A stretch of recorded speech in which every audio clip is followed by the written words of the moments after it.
A lot of people are concerned about Ginni Thomas. Will she ever get hers? Will she be held responsible for her actions on January 6, 2021? Now, some people think she'll get off because she's married to a Supreme Court justice. I disagree, and here's why.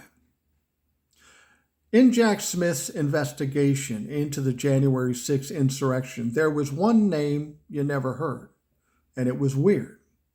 It was Mark Meadows. Mark Meadows was Donald Trump's chief of staff. He was also the conduit between Donald Trump and everybody else, sitting members of Congress, his administration, and people like Ginni Thomas and Roger Stone and the like.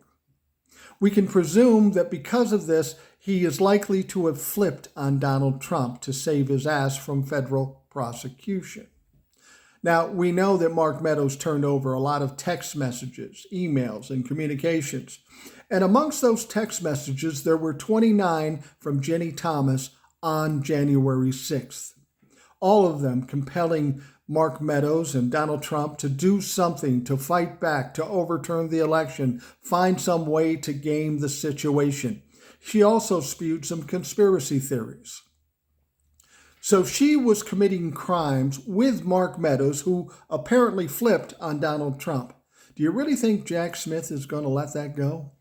She's committed crimes, regardless of if she's married to a Supreme Court justice. You can't try to overthrow this country. And Jack Smith, I have a belief, he's just not fucking having it. Then people will say, well, why haven't we heard anything yet? And I always tell you, be fucking patient. It's going to happen. When Jack Smith put out his indictment of Donald Trump for the insurrection, he was very specific to only indict Donald Trump. And why did he do that? Well, Donald Trump's trial, Donald Trump's situation is time sensitive. They need to get it done before 2024 and the presidential election. In order to do that, he wanted to make it the least complicated case. No troubles, no convolution of this whole shit. Focus on Donald Trump, get in and get it done, and that's what he did.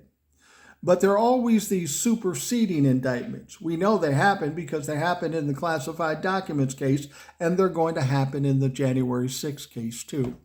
We're going to see sitting members of Congress, all Donald Trump's little Trumplefuck buddies like Ginni Thomas and Roger Stone, and probably some of his administration as well.